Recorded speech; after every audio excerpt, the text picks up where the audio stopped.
Hello, everyone. Hello. Welcome to our English pronunciation made simple training. We are here for a 5-day training, and I'm so happy and honored to guide you through this training. I am super thrilled, very excited. I'm going to wait for everyone to join. Say hi in the comments so I know that you're here. We are now broadcasting to people around the world who are super passionate about English and about, or maybe they will be super passionate about pronunciation after these 5 days.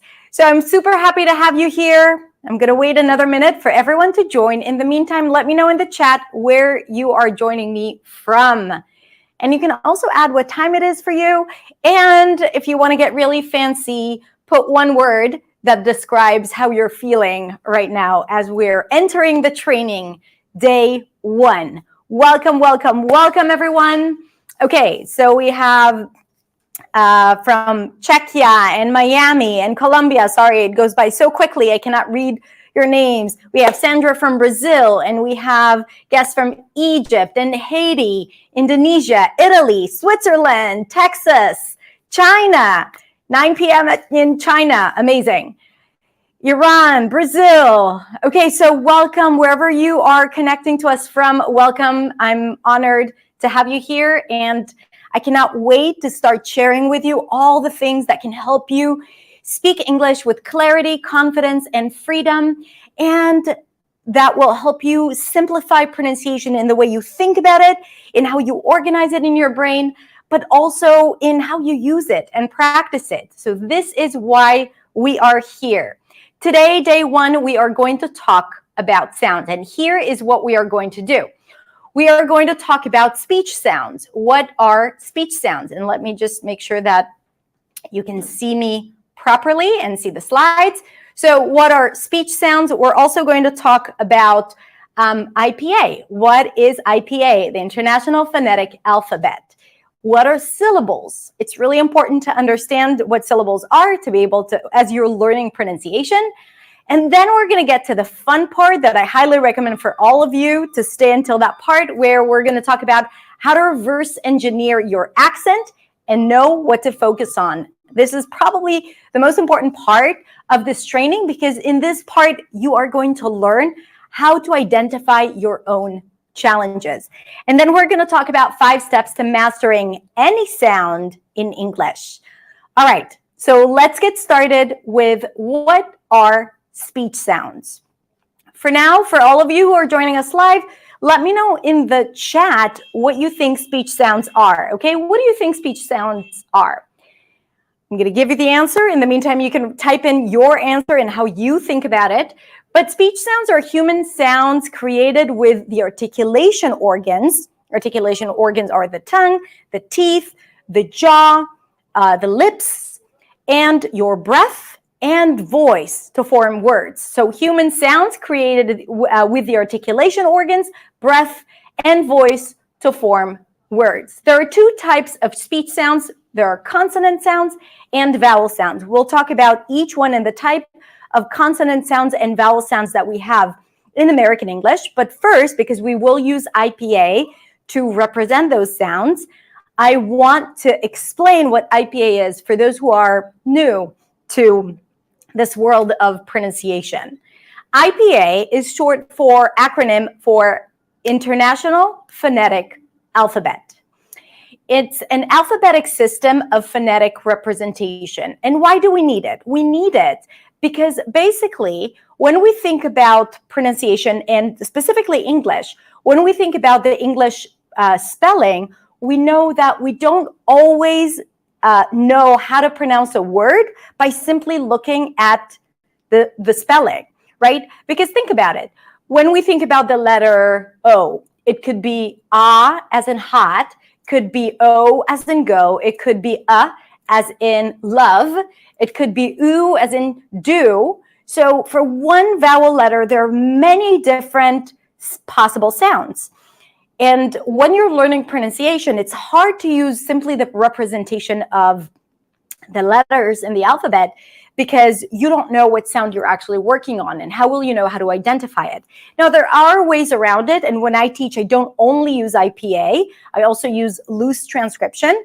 But for that purpose, and for people who need more clarity around it, there are specific symbols that represent specific sounds. And when I introduce you to the consonants and vowels in English, I will be using IPA to indicate that, okay? So it's a system of phonetic representation, and one symbol usually represents one sound, okay? Not like letters, where a letter can represent 5, 6, and even 7 different vowels, okay?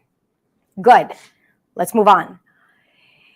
What are consonants? Consonants are sounds in which the flow of air is either completely or partially blocked. Can you give me an example in the chat for a consonant? I'm sure that a lot of you have already done this work. You know what consonants are. Just show me in the comments that you understand what it means when we talk about consonants. Sounds that are blocked or partially blocked or interrupted. Great. So we have S, H, Y, L, V, P. Very good, you guys. Great. So I see A, O, U, I, E. These are not consonants. These are vowel letters, and they usually represent vowels, not consonants. Okay?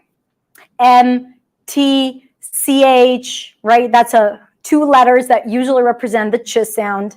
Very good. Good. Now, let's talk about consonants a little bit more.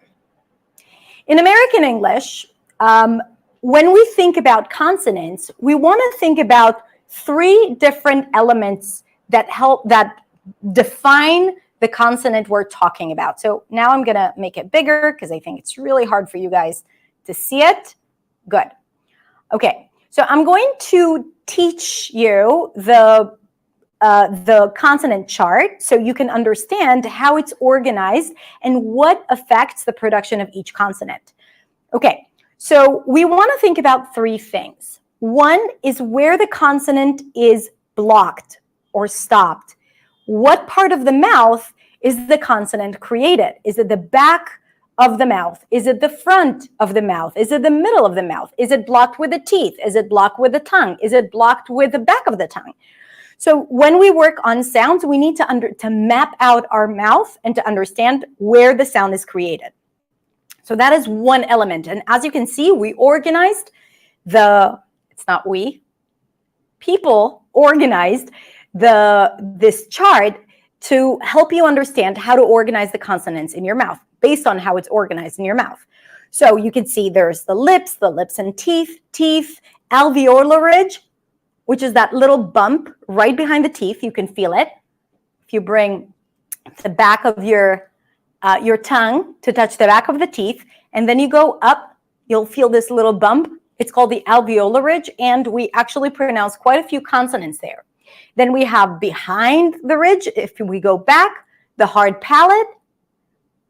That it's like a little tickly when you bring your tongue to touch the upper palate, the soft palate, and the vocal cords. Okay, so we have consonants that are stopped, partially stopped, or interrupted throughout all these different places in the mouth. So that's one aspect of consonants that we need to think about when we are talking about sounds, and specifically consonant sounds. So now let's move on to another element that we need to take into consideration, and that is the manner of articulation. How do we produce the sound? Do we produce it, is it produced with a stop, right? So that means that we would, I'm gonna make myself a little bigger here for a sec. So do we completely stop and release it like a p sound? Do we let it out slowly like that's another way of producing a sound? Do we release it through the nose? Is it created in the nose like and right? So there are all these other elements that we need to take into consideration. So the place of articulation, but also the manner. And the last element that we talk about when we talk about consonants is voicing. Whether or not the consonant is voiced or not voiced. What does that mean? Thank you for the background music. When we have, I don't know if you guys can hear it, but people are honking here like there's something really crazy going on the street. Okay, so we're talking about the placement, the manner, and this is how we push our air out. But also, it's not just air. It could be air with the vibration of the vocal cords. Okay, so air with sound. So when we produce a consonant, it could either be just air, like s, but if we add the vibration of the vocal cords, so put your hands here and pronounce an S. And now let's vibrate our vocal cords. You can feel it here. We actually created a new sound, and that is the Z. The placement is the same. The manner is the same. The only thing that was different is that I added the vibration of the vocal cords. So let's go back to this and let's talk about the different manners. And then inside, you will see how we distributed between voiced and voiceless consonants. So back here. The first thing I want to talk about is full block. And you guys, I want you to practice it with me and to really feel the difference between the different manner and the different placement. You are now doing like this. I want you to observe your mouth and observe how you use the sounds that you produce. And by the way, it's not just in English, it's also in your first language, and it's always really good to know. Okay, so when we block, now we're talking about sounds that are fully blocked. Air is blocked and released, okay, all at once. When we block sounds in the lips, we have the p sound, right? That is voiceless. To the left is the voiceless consonant. P. And if you add vibrations, you get the sound right next to it, which is a B sound, okay? P, B, P, B. We don't block anything between the lips and teeth, not in English, and also not in the teeth, but we do in the alveolar ridge. So bring the tongue up a little bit. T, t, t. For a T, the tongue blocks the air in the mouth and releases it. T, t, t. And then D. That is the voiced version. And then if we go all the way to the back of the throat, we get to the K sound. We block the air, the back of the tongue goes up, pushes against the soft palate. We block it for a K sound and then for a G sound, which is the voiced version of the K. Okay, so if you struggle with, and as we're doing this, see what sounds are a little harder for you to pronounce, because later we'll talk about how to prioritize your sounds and how to know what to focus on and how to practice it. But first, I want you to work with me and go through all of these sounds and take a piece of paper next to you and write down the sounds that are harder for you to pronounce. And if you have two sounds that are usually confusing, I want you to write both of them down. So for example, if you're an Arabic speaker, then you might go to this little box and you might say, okay, wait, this is where it gets a little confusing, the P and B, right? Because there is no P sound in Arabic. So you can circle this, or you can write down the letter, the P sound, so that you know that this is something you might need to work on. Moving on to nasal consonants, right? So the manner is a nasal stop, sounds that are released through the nose.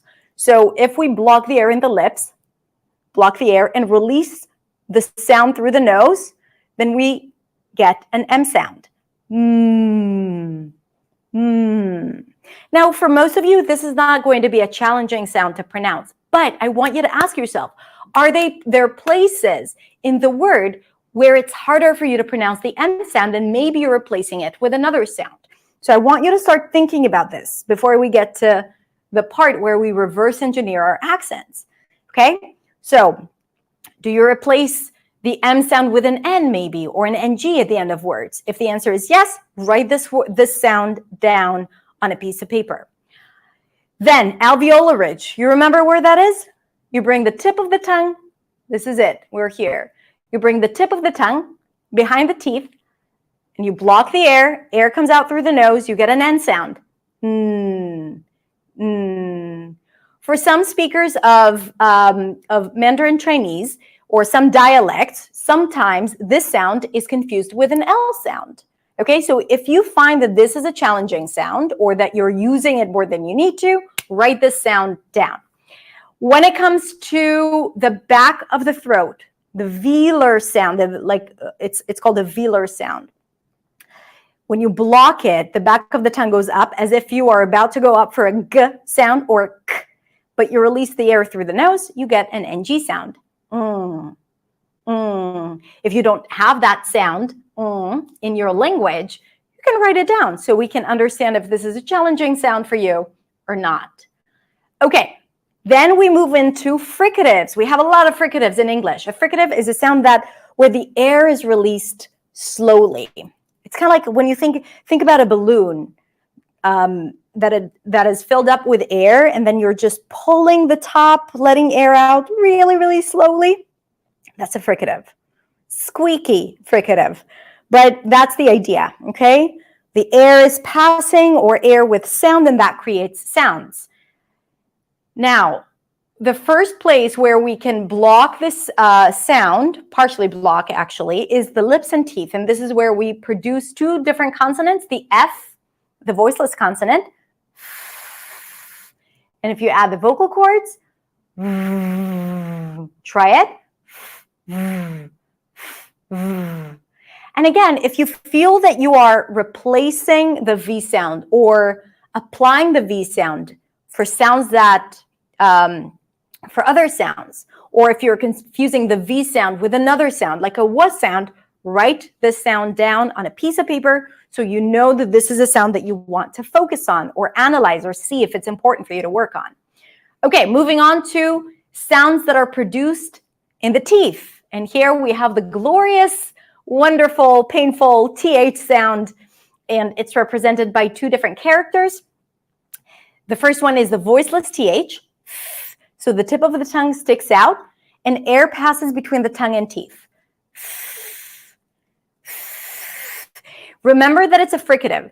So 3 things need to happen. 1, the placement has to be right. The tongue has to be out. I'm going to make myself a little bigger for this one. So forgive me if it takes me a minute just to find all the keys. Okay. So the tip of the tongue goes up, goes out to touch the teeth, and the air is supposed to go pass between the tongue and teeth, creating this friction sound. Right now, I'm just using air, no voice. So it needs to be out, and it needs to, if we block the air, think, then it's going to sound like a T. It's not going to be exactly a T because the tongue is out, but it's going to sound very similar to a T. So we have to soften the tongue and allow air to pass softly. Think. If you struggle with this sound, write it down. You don't have to write those characters. You can just write the letters TH. Okay? So we have the voiceless TH as in thought, think, theory, authentic, path. And we have the voice TH, which is everything is the same. Tongue goes out, tongue is soft to allow air to pass, and vocal cords are vibrating. They, that, another, breathe, bathe, other. Okay? So voiceless TH and voice TH. And if you don't have that in your language, you can write it down on a piece of paper, and we're going to analyze it later. Moving on to the next section, which is alveolar sound fricatives, sounds that are partially stopped, that are created in the alveolar ridge or slightly behind it. And that is the S sound and the Z. S, Z. Voiceless and voice. Let's do it together. S, Z, S, Z, S, Z. Now, if you're a Spanish speaker, you might already know that this might be a challenge for you to distinguish between those two sounds because the Z doesn't appear in the middle of words in Spanish. So usually what you might be doing is devoicing it and bringing it to the closest sound that does exist in your language, which is the S. And that's the thing we want to look at. When we don't have a specific sound, a specific category, right? Because the map of your language is going to look differently. And if there is a sound in American, in English, all different accents, if you have a sound and it doesn't exist, it's not in the map of your own language, you might find it challenging. It might be a challenge, right? Like the P that doesn't exist in Arabic, and you need to understand how you bypass that confusion. Or the Z that doesn't exist in the middle of words in Spanish. And then you, again, pronounce the closest sound that does exist in your language, which in this case, it's going to be the S. Okay, when we move on, right, you can see, I'm going to move here a little bit. I hope you can see it. Let me know if it's too small. Let me know in the chat if you can see the screen well or if it's too small. Okay, so moving on here, I'm just going to tell you what that is. Behind the alveolar ridge, and that is the sh and sh, sh, sh. Okay, good. You can see it. So the sh sound, you can see that my lips are a bit rounded. Shh. That's the voiceless sound. And sh, that's the voiced sound. Again, for some people, these might be challenging sounds. Okay. Some say it's small. Okay, so I'm going to switch back and forth between the big screen and the small screen, okay? So we can both see my face, but also the chart. Okay, it depends. I think if you're watching this on your phone, it might be a little small. Moving on to the vocal cords, a fricative. I'm sure you haven't thought about the fact that the H is produced with the vocal cords. Basically what happens, because it's a fricative, it's voiceless, it's not voiced, and it's produced all the way here. And here's how we're going to talk about it. So basically what happens is that in the vocal cords, there are like these two, I'm trying to show you, two muscles that kind of like open up and close. And what happens is that you kind of like tense the muscles and make it really, really tight. And the air that passes makes a sound. Hi. It's like when you're whispering. Hi. Hello. Ahead. He. Huge. Okay, so that is created all the way in the throat. Now, for example, if you're a French speaker or a Hebrew speaker, you might be dropping the H often because it's not commonly used in your language. And even if it is, if it's okay to drop it in your first language, then you might also do that in English as well. And then the question is not necessarily just how to produce it, because I think we can all produce it. It's just simply whispering, right? But also remembering to use it, which is a different thing that we're going to talk about later. How to remember how to use it. Moving on to shifts from full to partial. Here we have two fun consonants that we can talk about it. They're produced behind that alveolar ridge, remember that I told you? And that is basically, you can see that it's very similar to the sh and j, because it's a combination of two consonants in a way that turn into one consonant. And these four could be tricky for some. So pay close attention for many different speakers. Spanish speakers, Brazilian Portuguese speakers. So this could be challenging for you. Here we have the ch sound. That is usually represented with a CH. So basically you stop the air with a T sound and then you release it to a sh sound. Shh. That's the voiceless version.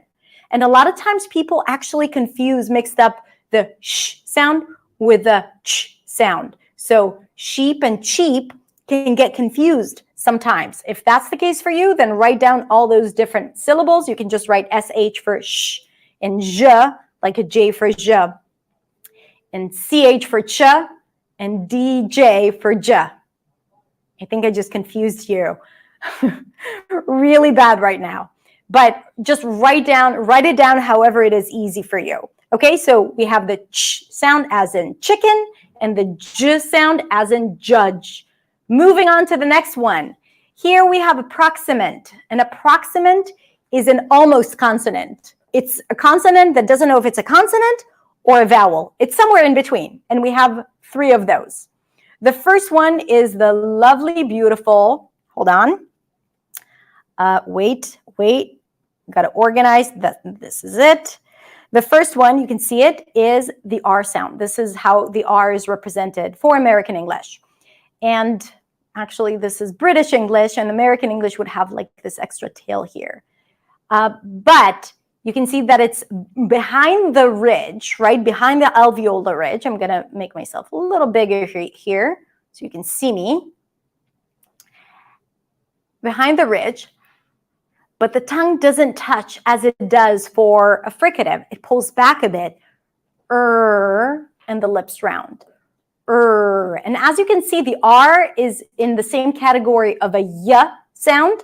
So the y is created further back, and the W sound, w, that is created with the lips and the back of the tongue. Okay, so 3 approximants, which are the r sound, the y further back, and w, which is, you would think that it's produced with the lips, but it's actually both with the lips and the back of the tongue. W. Think about it. Try it. W, w, w, w. Can you feel that if the back of the tongue goes up, like it almost does for a y, move from y to w? I want you to get comfortable with your tongue in particular and to understand how it works. This is the secret. Once you understand, once you can feel what it's doing, because right now it's moving subconsciously, right? Usually people are not aware of what the tongue is doing. And this is the main challenge because the tongue produces all the sounds of any language. Now, in your first language, that's not an issue. But when it comes to another language where you produce sounds that don't exist in your first language, you have to understand what to do with your tongue. Sometimes you can hear it and apply it, but sometimes it's not enough. Sometimes you need instructions, and this is what we're doing here. Okay, good. So, moving on. How are you feeling about consonants? We forgot one consonant. I mean, we didn't forget. I just pretended like we're done, but we're not done. So when the last consonant is the L sound that is produced on the alveolar ridge, so the tip of the tongue touches the alveolar ridge, and it's called a lateral sound. I think you need to see it like this, or maybe even, I'm going to show it without me. You can see here, you release it along the sides of the tongue. That's how the air comes out for the L sound. It's a voiced consonant. Ooh. Ooh. Okay, so it's a lateral sound. Lemon. Well. Now, how many L's do we have in English? Do you know? How many L's? Ooh. Okay, we have some questions. The sound of W is not a vowel. Great question. Technically, no. So the W is a consonant. It's an approximant, which is in between. It's like in between a consonant and a vowel. The interesting fact is that the oo as in food, you, room, to, which we'll talk about in a second, is produced exactly the same way as a W sound. It's just the position in the word is what changes it from being a vowel to being a consonant. You also kind of like open it up to a vowel, and this is why it sounds a little different, kind of like wha. That's what makes it a consonant versus oo. Doesn't open to a vowel. But technically, the mouth is doing the same thing. It's like the mouth is very, very efficient. Okay, great. Barbara says, hi, Barbara, 2 L's, one light and one dark. One light as in light and one dark as in girl. It's represented with this character, right? The IP is the same, but for the dark L, there is a little wavy line that crosses the L off, and then we know it's a dark L, but usually you're not going to see it in most pronunciation dictionaries, unfortunately. So I can just tell you that when the L appears before a vowel, it is lighter, lemon, listen, and don't worry if you can't see the entire chart. It's not that important right now. And you can also find this chart if you just Google it. Just click the consonant chart in English. So lemon, the tip of the tongue goes up to touch the upper palate. Light, listen, allow. Once the L opens up to a vowel, it's a light L. That means that just the tip of the tongue touches. There is a little bit of tension here. This is typical for American English, unlike under other languages, like Spanish, for example, or French, where the L is ultra light, lemon, light, listen. Can you hear the difference? Listen, lemon, light. Even though it feels darker for some people, that is the light L in English. But when it's at the end, it's actually a combination of an L and a W sound, okay? The back of the tongue goes up as if it goes up for a W sound, O, w, but then there is a bit more tension, and this is how it sounds. Oh, the sound is created more in the back for the dark L, and that usually appears before a consonant or at the end of the word, like the word well, feel, sail, girl, milk. Okay? Good. What were the sounds behind the ridge for the partial block? Noisy. Okay, so we have the sh and zh. That's behind the ridge. Okay, let me show you again. That's behind the ridge. Fricatives, partial block, noisy, sh, zh. It's noisy. It's like you hear s. Even, listen, even the sounds that are just air, s, it's very noisy in comparison to t. Okay? I also made the T very soft to make a point. But anyway, sh, zh, sh, zh. And then right below it, it's the same sound, but we block the air first. Sh, zh. Okay, good. How do you pronounce heel? So we start with an H sound, right? This one. Okay, just did something bad. The H consonant, and then it's an E sound. We haven't talked about vowels just yet, but just so you know, it's very similar to the Y sound in terms of the position of the mouth. He, and then we have the dark L, heel. Do you hear it? It's almost like I'm saying heel, heel. Not heel, that's a light L, but heel. Alrighty, let's move on to, I don't know why I can't hold on. I did something. Exit full screen. Good, now I can see your comments. To heel. Is the L an approximant consonant? No, it's called the lateral consonant. And lateral, this because the air is coming out through the side. The air and sound are coming out through the sides, and there is a block, okay? When it comes to approximant, then there is no contact really between the tongue and the rest of the articulation organs. Wa, ya, it's kind of like an almost sound. Wa, ya, ra. Okay. How to pronounce leave and live? Well, you will have to wait till we talk about vowels. And now let's talk about vowels. So we talked about consonants, right? Sounds that are stopped, partially stopped, or interrupted. So now let's talk about vowels. Vowels are sounds in which the flow of air is not blocked. Okay? Can you give me an example of vowels in English that you know? Let's see. Vowels. Not consonants. What do we have?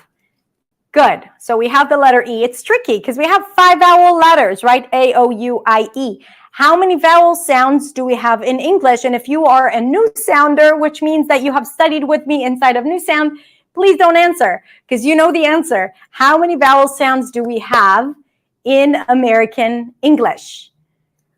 So right now, great. You're writing down all the different vowel letters. And remember, there are 5. A, O, U, I, E.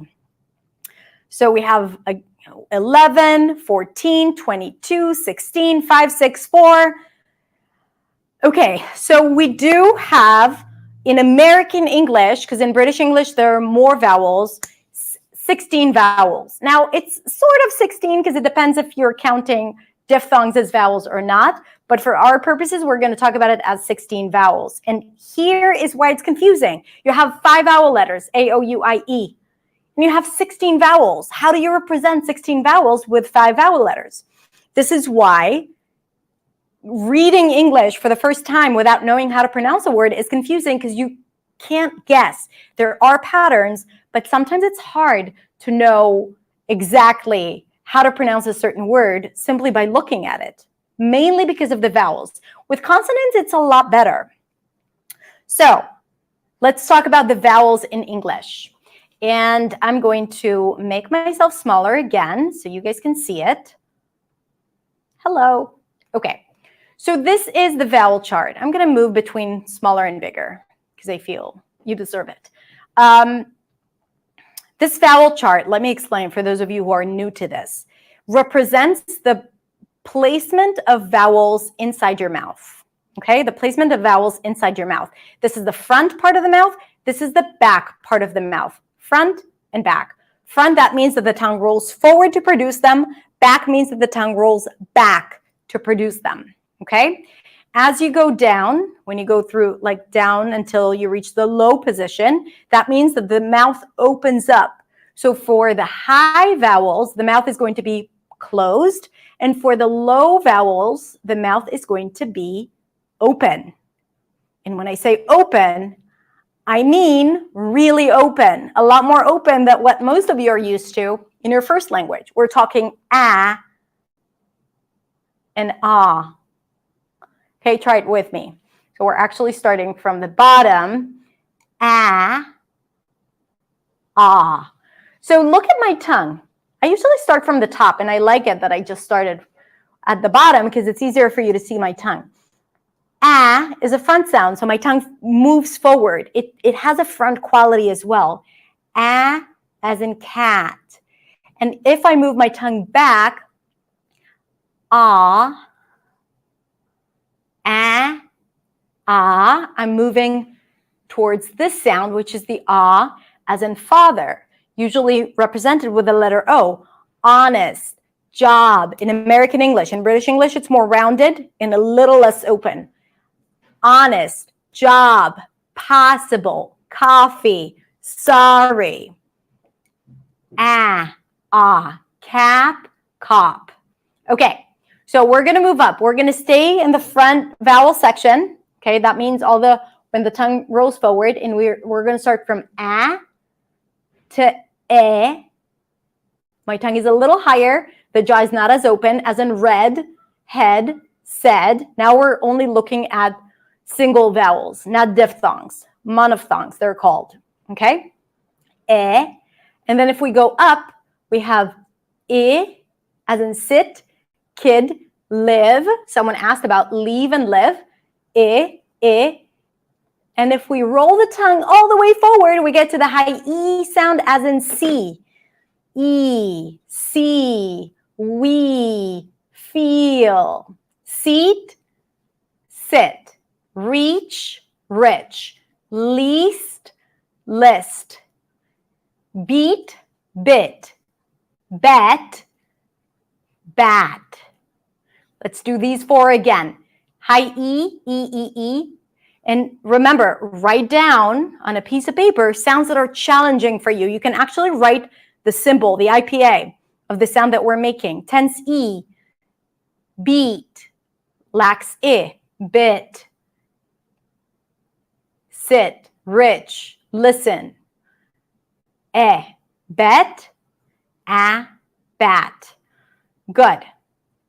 Now, if you have only one E sound in your first language, which is, I have to say, most languages, then you might be confusing these two sounds. Pairs like beat, bit, reach, rich, least, list are going to be more challenging for you. And this is something that you might want to focus on, okay? Now, we're going to go to the back. And we're going to start again with the bottom back, ah, as in father, that we've already practiced. Now, in some dialects, you can also find the more rounded version, ah, ah, but in other dialects, the sound merges with the sound below. But for now, we'll practice it. It's a bit more rounded. The mouth is less open. Daughter, awesome. And then if we go all the way up, we see the pair of tense oo, as in do, food, you, versus Can you think of words with the sound? Oo, For those of you who are new to this might be very different from how you perceive it. You can't see the cursor. Thank you for telling me. It's like all this time I thought that you can see the cursor. The truth Tomash is telling me the truth in front of my face. So you can't see the cursor. So it's right, it's the one right below. So we have the top back on the right, and then right below it, we have this omega sign. And that is the as in took, very good, cookie, book, good, look, foot. Good. So we have Luke and look. Kook, someone who's a kook, and cook. Fool, full. So these are the sounds on the right corner. And then, okay, now you can see the cursor. Now you can see the cursor. This is like so inconsistent. Yes, thank you, Christina. Christina's right here. She's telling me that it's okay. The middle sound is a schwa sound. A schwa sound is a neutral sound, probably the most important sound that you need to know about when it comes to American rhythm, because it really changes the rhythm of a word, and this is how it sounds. Okay, it's right there in the middle. It's the most neutral vowel sound in American English, and it is indeed in the middle. You don't close the mouth, you don't open the mouth. And right below it, we have the as in stir, first, learn, term, and it's called an R-colored vowel. And as you can see that little tail that it has. It shows that the vowel blends with an R sound. So the R, as an approximant, it's like you just need to create a little bit of tension, and the vowel is colored with the sound of R. And this is relevant for American English only. And then right below it, we have the cup sound. The cup sound is very similar to the schwa, only the mouth is a bit more open and it's always stressed. Cup, love, fun, husband, run, country, company. Okay, good. Point to the sound you are saying. Yes, I tried, but it didn't work earlier. So I'm gonna show you again, just because I messed up a little bit. Let's do this. I'm gonna fix it differently tomorrow, but here we go. So, wait, can you see it? There we go. Tense E, lax beat, lax I, bit, bet, bat, pull, pull. No, pool, pull. I'm going to do it again. Pool, do, you, pull, book, cook, cup, buck, love, awe, daughter, awesome. But you can also pronounce it with an open daughter, awesome. In my program, I usually just teach the sound, because in most of the West Coast and other other accents in American English, both are merged and pronounced as an sound, and then it's easier to learn one sound than two. Okay, now I want to show you these. These are diphthongs. They weren't in the previous chart. Diphthongs are sounds that are changing. Here we have the A as in day, way, say, day, I, my, light, high, right? So we're going from an A to an E, I, lie, why. We also have the ow, now, brown, okay? We have the O as in go, show, don't. And this is interesting because a lot of times people don't get to the last sound.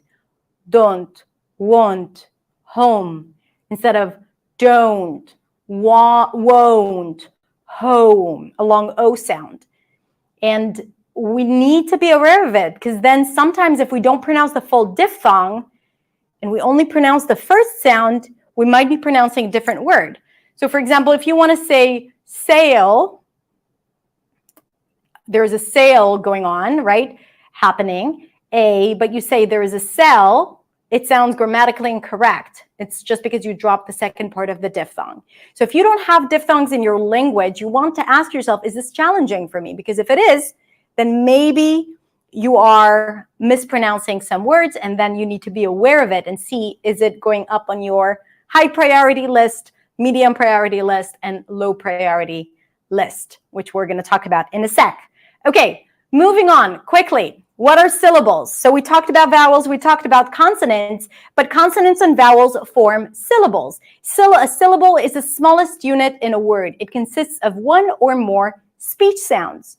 For example, before that, the number of syllables in a word is the same as the number of vowel sounds. Not vowel letters, vowel sounds. For example, if we take the word biological, by, one vowel, diphthong, I, by, ya, right? We have an ah sound. By, sorry, it's a schwa. By, la, open ah, j, lax I, or schwa, and then kol. Biological, biological, biological. 5 syllables, okay? 5 syllables, 5 vowel sounds. And this is how we would write it in IPA. Biological. Articulate. 4 syllables, 4 vowel sounds. Articulate. This word actually could be pronounced in 2 different ways. Articulate, someone who is articulate, or articulate, which is the verb. The ending is different. Here's another example. How many syllables do we have here? Management.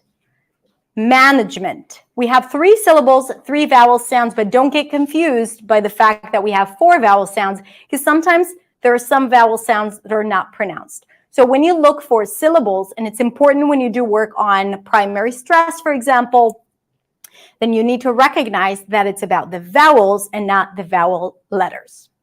All right, so now moving on, hold on. Hello. We are going to talk about how to reverse engineer your accent and discover what will get you the fastest results. So we talked about all these different sounds, right? Like all these different consonants and different vowels and syllables and primary stress. What are you talking about, Hadar? And now it's like, what do I do with all of this? Do I need to learn and practice every single sound? And how do I practice it? And how do I even know if I need to practice it? So now I'm going to walk you through a system that I created to help you understand if this is something, which of the sounds that we talked about is something that you should be focusing on or working on. How to know if something is critical for you to work on.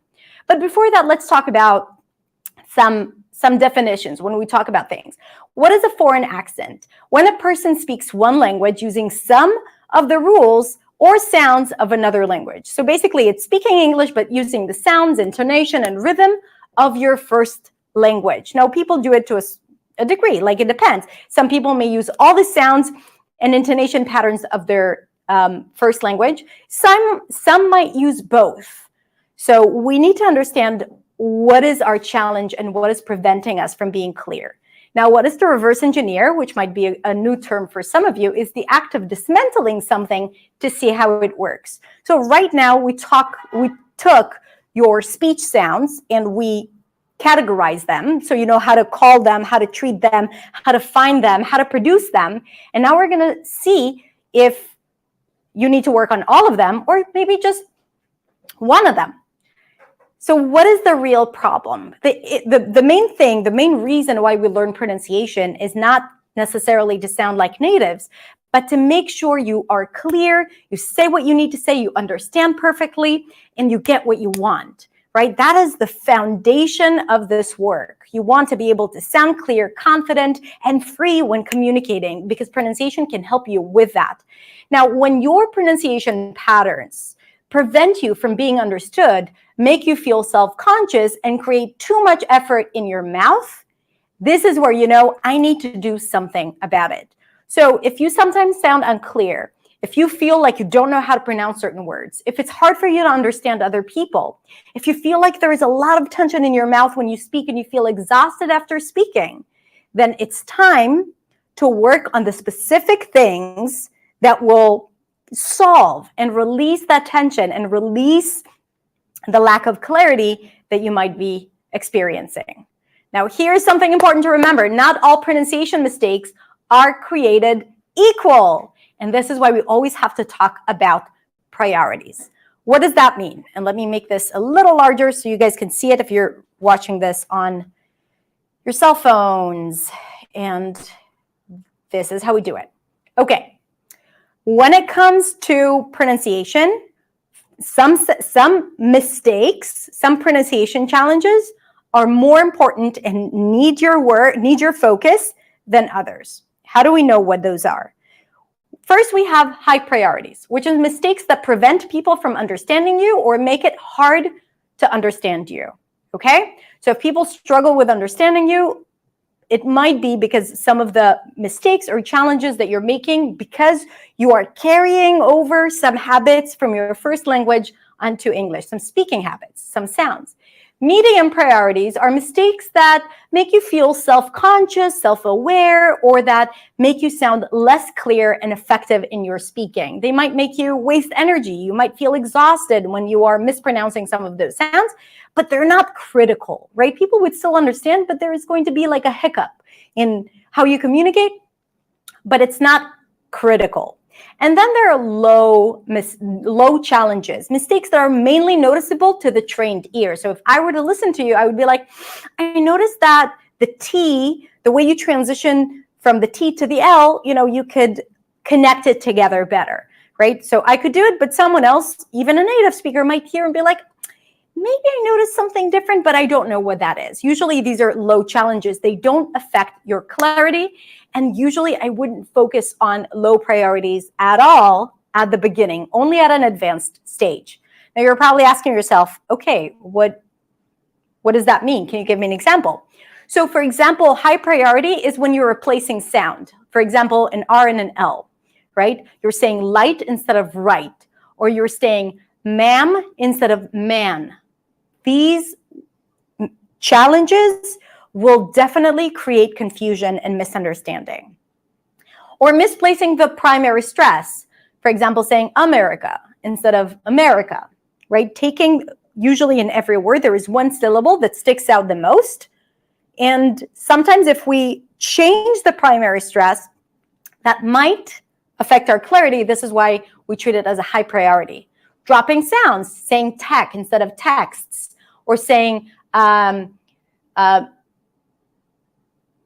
live instead of lives, right? That might be considered as a grammar mistake because clusters are hard because they don't exist in your first language. A lot of people do that. And we need to become aware of it to even notice that we're doing it. Medium priorities are not using connected speech, for example, which is what we're going to talk about tomorrow. It's not critical. You will still be understood, but it would be a lot easier for you to deliver a message if you use connected speech. Not critical, but important. Monotone pitch. You will be understood, but a lot more understood and easier to, it would be easier for you to communicate if you learn how to use your pitch to deliver a message. Mispronouncing key sounds like the R sound. If you pronounce the R as a R sound, right, reason, people will still understand you. They understand the substitution, but it will level up your clarity if you do shift from the R sound or the R sound to Low priorities are not pronouncing a held T. A held T is a T that appears at the end of word, like wait, you don't really pop it. Or whiteboard, where you don't release the T. But if you were to say whiteboard, everyone would understand you. And honestly, I know of a lot of Americans who might actually pronounce it this way. Not pronouncing the NG or pronouncing the NG with a G sound, sing. This might be something that you're doing because you're seeing a G and you're pronouncing it. Generally, it's just an NG sound, sing. But if you do pronounce the G, sing, no problem. Everyone would still understand you. They won't confuse it with another word. This is why it's a low priority and not fully reducing function words. Reducing function words is important for rhythm and important for delivering a clear message. And you do need to create hierarchy between the more important and the less important. We'll talk about it in day 3 and 4. But I have to say that it's not critical, okay? It's not critical if you're not reducing it. Okay, so what should be your number one focus? Of course, high priority first, mistakes that prevent people from understanding you or make it hard to understand you. And then medium priority to create versatility in your speech, reduce tension, and help you sound clearer, okay? So these are your two priorities. So you're probably asking yourself, how do I know if a certain sound is high, medium, or low? So right now I'm going to walk you through a flow chart that I created with questions you can ask yourself to help you understand if something is important or not. I'm going to give you a minute to take a screenshot at the end so you have it, okay? But let's get started. When you look at all the different sounds that we talked about at the beginning, right? The vowel chart and the consonant chart, I told you to write down some of the sounds that are tricky for you, right? So you know that this sound is tricky. And of course, you can, by the way, watch the replay if you feel like you need to watch it again to do this properly. And then you're like, I know that there is something, this sound doesn't exist in my language, or it's a little different in my language, but is it important for me? Should I start working on it right away or not? So then you need to ask yourself the following questions. Do you substitute it with a different sound that exists in English? For example, M and N. Do you replace the M with an N sound? If the answer is yes, then it has to go on your high priority list, okay? Because if you replace one consonant with another consonant that exists in English, this is where it's going to get confusing for people. So if it's yes, it's a high priority. So this sound is something that you need to work on.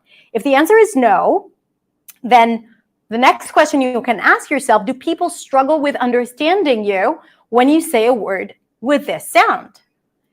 If the answer is yes, then obviously you want to add it to your high priority list, because anything that creates friction, if you are super aware of it, then it's something that you want to work on it. If the answer is no, you can ask yourself, okay, people have no issue here understanding me when I say, let's say, ready. They don't understand you. They do understand you, not a problem, okay? So then you have to ask yourself, does this sound make you self-aware? Does it bother you if you mispronounce it? Do you invest a lot of energy in pronouncing it, right? So, for example, the R sound or the TH sound. Let's take the TH. You say think, and people understand you when you say that, but at the same time, you feel like you're investing a lot of energy into it, and you are aware every time there is a TH, you avoid words with a TH. And if that's the case, even though people understand you and it doesn't affect your clarity, you want to work on it so you don't have to deal with it. You don't have to feel self-conscious about it. And then it's not high priority. It's not super critical, but you want to add it to your medium priority list. Now, if it doesn't make you self-aware, if it doesn't bother you, it doesn't affect people from understanding you, it doesn't affect people when they listen to you, then you're good. You don't need to do anything about this sound. Or you can just add it to your low priority list. You know that there is a difference. You know that there is something you can polish there, but it doesn't make you feel self-conscious. People understand you perfectly fine. So just keep it on your low priority list, or just don't worry about it, as we say. Now, if you don't know if people struggle with understanding you, then here is where you need to put in a little bit of work and do a little bit of self-analysis. So here I recommend to find resources online on how to pronounce this sound. For example, on my YouTube channel, I have a ton of videos teaching you practically all the different vowel sounds and consonant sounds in American English. If not my channel, there are other great channels out there like Rachel's English that map out all the different sounds so you can follow them. And then you want to compare it to how you pronounce it. This is called self-analysis. It's a tool that we always teach our students in our programs, making sure that they know how to identify their challenges. So find resources online on how to pronounce the sound and check your pronunciation through self-analysis. So you maybe record yourself, you listen to the person teaching it, and you ask yourself, is it the same? Does it sound similar, right, to how they pronounce it? If the answer is yes, right, it sounds similar or almost similar, then you're good. Or you can add it to your low priority to work on sometime in the future.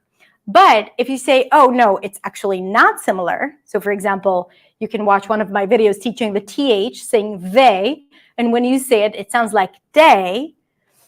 And you can say to yourself, okay, wait, it doesn't sound the same. I don't know exactly what I'm doing. So maybe I need to work on it. And then you can add it to your medium priority or even low priority list if it's not that important. Okay, because if people don't struggle with understanding you when it comes to this sound, you're not self-aware, then it's your choice if you want to make it low or medium. But the main point here, and I'm going to give you a minute to take a screenshot. So go ahead and take a screenshot before I switch to the next slide. The idea is to recognize a sound that doesn't exist in your language and then go through this process to check if it's something that you need to work on urgently. If it's high priority, nothing's urgent. I'm kidding.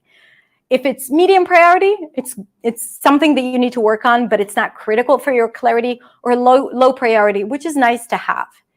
When you have that clarity, what happens is that it doesn't feel as overwhelming.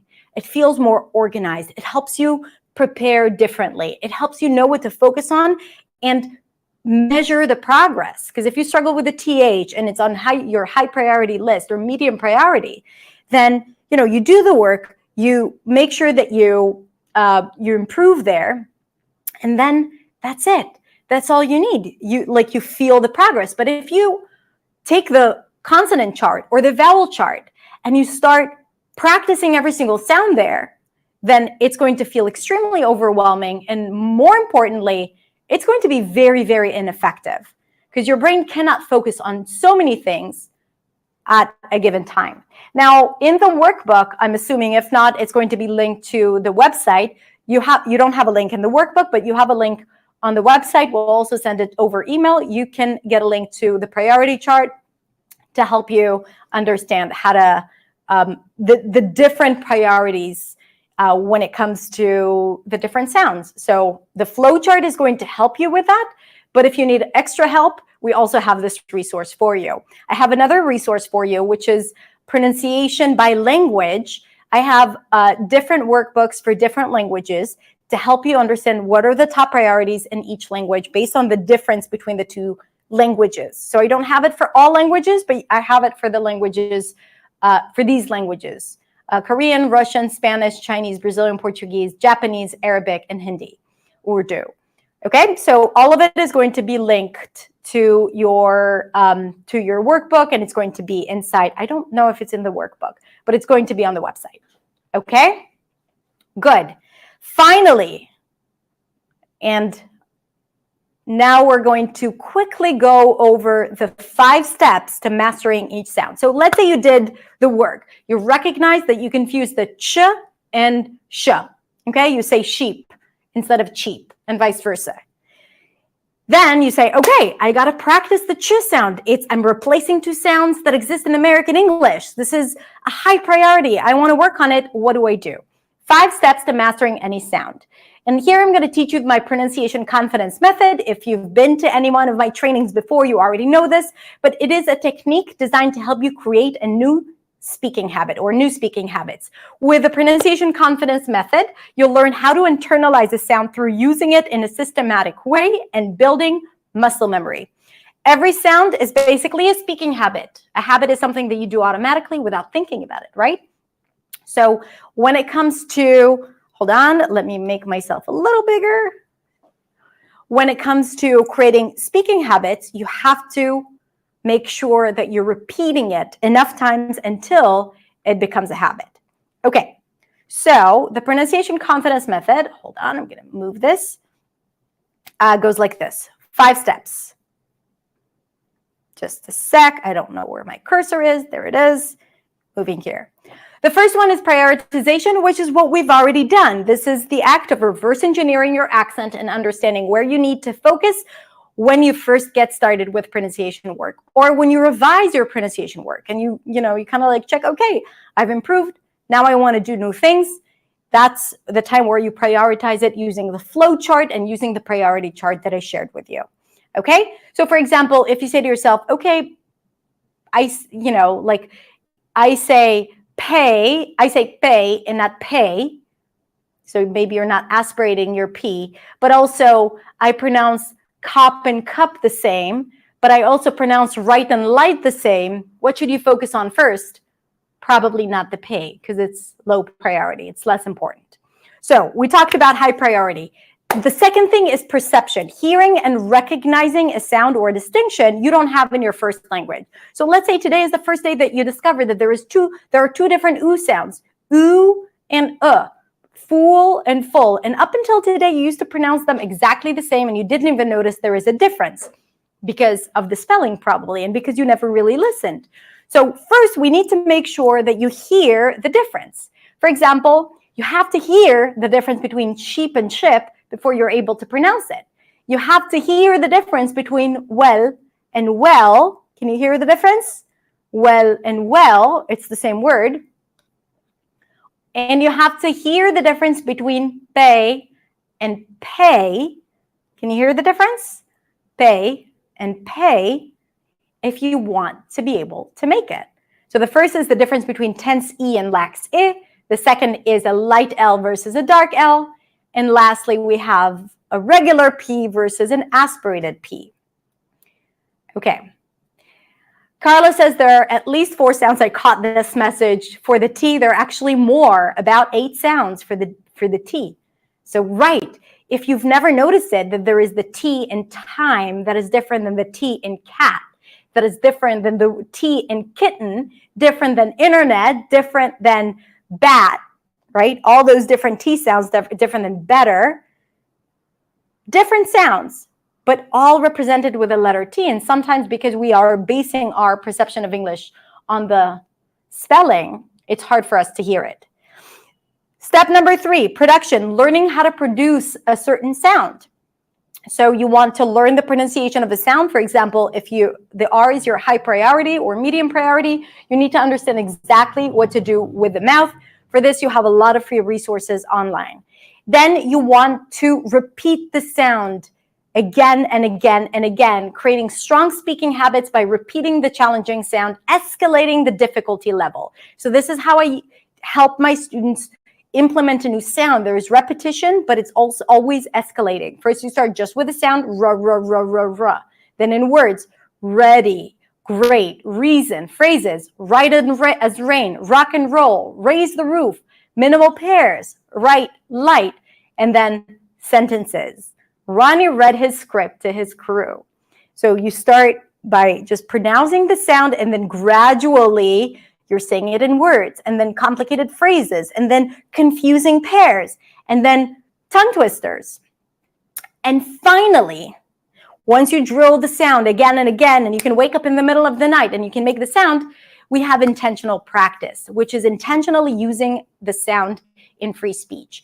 If you have practiced pronunciation in the past and you felt like, okay, I know how to do it in practice, but then when I go and speak to other people, the sound like out of my head and out of my mouth, I'm not using it, right? Has that ever happened to you? Has that ever happened to you? If yes, put yes in the comments. Or you're like, fine when I'm on my own, but then it's not there for me when I speak. So this step is going to help you with that, where you practice speaking consciously and intentionally by focusing on the specific sound. Okay, so for example, you can answer a question like, okay, what did I do today? Today, let's say I want to practice the R. Today, I went to the grocery store, and I really wanted to get some cucumbers, making sure that I'm nailing the R sound. Maybe I want to expand it a little bit. Okay, so you're practicing speaking freely, but you're not really free because you're also thinking about it. Because the most important thing is that you don't want to think about it when you are speaking to other people. All right. Today, my friends, we learned what speech sounds are, consonants and vowels, what IPA is, what syllables are. Look at how much we have accomplished. We talked about how to reverse engineer your accent and know what to focus on. We talked about the priority chart. We talked about high priority, medium priority, low priority, and how to understand if a sound is high priority or low priority or medium. And then we talked about 5 steps to mastering any sound once you decide that it is important for you. Okay, Yes, I see people answering, saying that very often. Now, you have a workbook. It's on the website. You got it over email. If you're watching this if you got to watch this video on YouTube, you have a link where you can join. You can officially join this pronunciation training, enjoy the live events, and also get the workbook and get all the resources and the replays. It's going to be accessible right below this video. So if you are not subscribed and you're not getting our emails, make sure you do subscribe to this training. We have a lot of Zoom events where you can join conversation groups, practice groups with coaches who are going to take what you learned right now and put it into practice and drill it. It's a lot of fun. If you know my sprints, then it's just like an hour-long sprint. And I want you to download the workbook, write notes, so that try to do it soon after the training, even if you're watching the replay, so that you can maintain all the information, because we really did a lot. And by the way, I want to tell you that you guys are amazing. Thank you so much for all the participation and responding to my questions. And it seems like you're all very passionate and excited about this and knowledgeable. Tomorrow, day 2, we are going to talk about connected speech. I'm going to talk about what it is, why it's important, the benefits of practicing connected speech, and 5 techniques to help you practice connected speech effectively and be able to use it effortlessly when speaking. It's going to help you deliver a message clearly, reduce tension in your mouth, and understand people so much better. Before we wrap up, I wanted to ask you if you have any questions for me about the training, about the event, about the Zoom calls, or about the content. I'm going to take about 5 minutes. Usually the trainings are an hour long. Today we went a little over, but tomorrow we'll try to keep it at around 60 minutes. Okay, good. All right. Do you have one app to practice? Well, it's on the website, so it's not an app. You can just get subscribed to the challenge if you're not subscribed. If you are, check your email and get a link to the portal of the training, where you'll watch the replays, where you can find the calendar. I highly recommend that you sync the calendar with your Google Calendar so you can see the events. And if you click on the event, the Zoom events, the conversation groups, and the practice groups, this is where you'll find the Zoom link, okay? In the calendar, if you click on the event, you can find the Zoom link. Okay, thank you so, so much. I don't see a lot of questions. If you do have questions, then please write them in the Facebook group or on the website in the comment section. Okay. Good. And yes, it's recorded and it's going to be uploaded as soon as we're done, so you can watch it again if you want, and if you missed it and you only got here. I see one comment that I want to talk about. This feels overwhelming. I know we have 5 days, and I really wanted to break down this big concept of pronunciation. So I know it could be overwhelming, and this is why I want you to still have access to this particular training so you can review all the sounds. All this content is also found here and there on my website, on my YouTube channel. So if after this training you feel like you need a little bit more, you can find it on my YouTube channel when it comes to sounds. And then the following days, we are going to talk about specific topics, just connected speech, just pitch, and then rhythm, which would feel a little bit more organized. But definitely with sounds, we have a lot of sounds in English, and also understanding what to focus on takes a little bit of time, but once you process it, go to the workbook, I'm sure it's going to be a lot easier. But the most important thing is that you take it step by step by step. And if it's too much, only focus on just understanding how your mouth works, which is always good. No, even if you're not working on your pronunciation, or even if you're not interested in that, it's good to understand how your mouth works, how you produce sounds in your first language, and of course, when you're learning another language. Don't be afraid of, like if it feels overwhelming, just do the next step. That's the most important thing. And if you have any questions, feel free. You can join the practice groups. Coaches are going to answer questions. And we have incredible support inside the Facebook group. Ask your questions there, and I will be here for you tomorrow. Thank you so, so much for being here. Thank you for signing up for the pronunciation training, Pronunciation Made Simple. Thank you so much, and I will see you tomorrow. Take care, my friends. Have a beautiful day. Bye.